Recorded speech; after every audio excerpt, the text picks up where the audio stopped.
U budimpeštanskom sjedištu Hrvatske državne samouprave 30. rujna svečano je obilježeno 25. obljetnica samoupravljanja Hrvatske zajednice u Mađarskoj. Četvrt stoljeća u životu jednog društva je kratko vrijeme, a o životu čovjeka dugo. U proteklih 25 godina dogodile su se značajne promjene u životu Hrvata u Mađarskoj.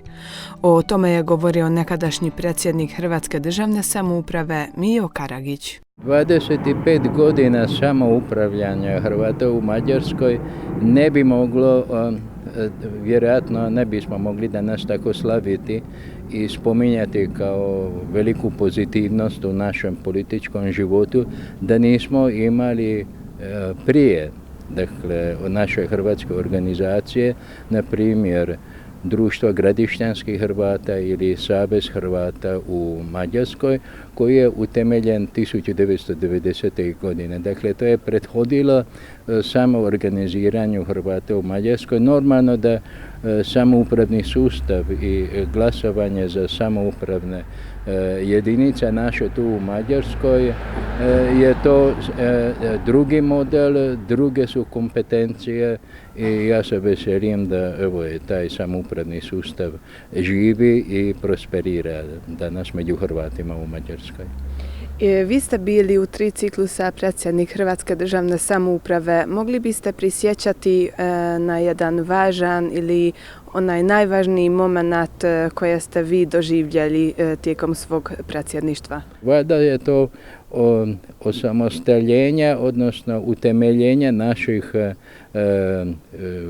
poduzeća, naših firmi, jer bez tih institucija teško bismo mogli danas govoriti o samoupravnom sustavu, jer samouprava budemo realni.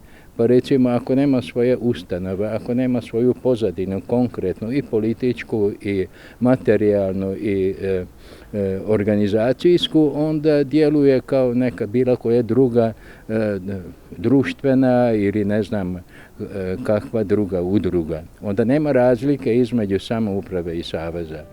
Ako Hrvatska zajednica ne bi imala civilne udruge diljem Mađarske, koje su sve počele tada organizirati, vjerojatno bi danas teško mogli govoriti i o hrvatskom samoupravnom sustavu. Izlaganje je održao i nekadašnji predsjednik HDS-a Mišo Hep, prisjetivši se samih početaka. Prije svega htio bih naglasiti da 25 godina u čovjeku u životu je puno godina, a u životu jedne ustanove još više.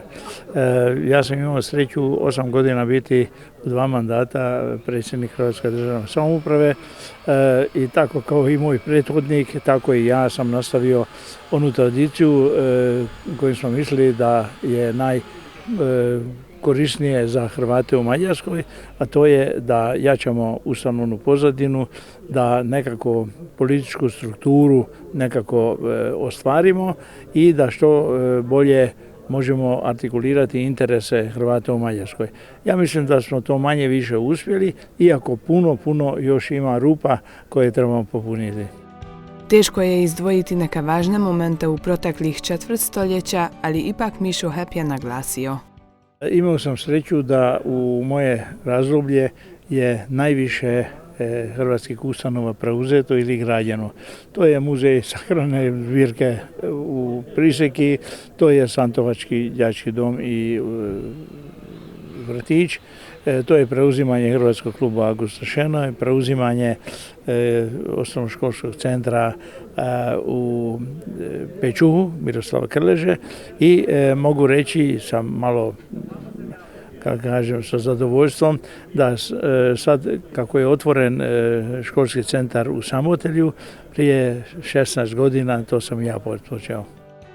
Uz Miju Karagića i Mišu Hepa o samoupravnom sustavu je predavanje imao i glasnogovornik Hrvata u mađarskom parlamentu Jozo Soga. Ja sam najviše pričao o važnosti autonomije koja se temelji na jednoj političkoj autonomiji i onda iz političke autonomije treba da se izgradi kulturna autonomija i samoupravljanje na obrazovnom i odgojnom području.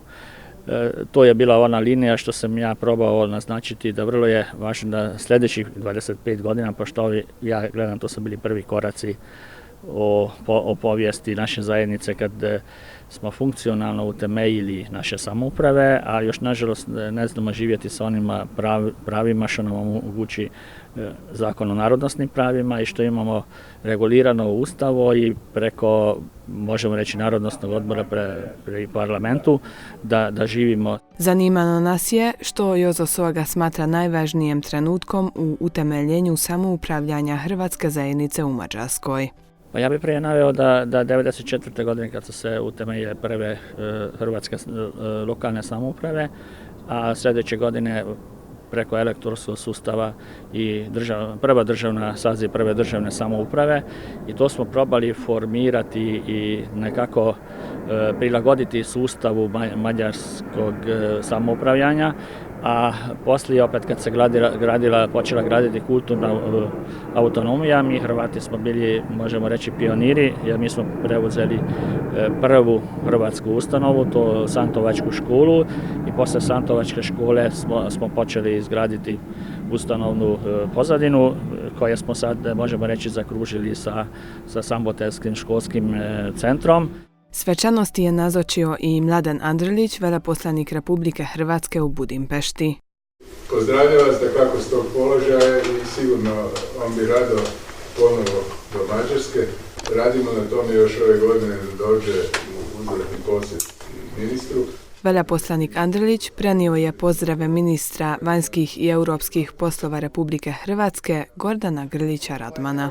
Hvala svima koji ste danas došli da malo porazgovaramo o 25 godina, možda i o prošlosti, ali bit će prilike o budućnosti hrvatske zajednice u Mađarskoj.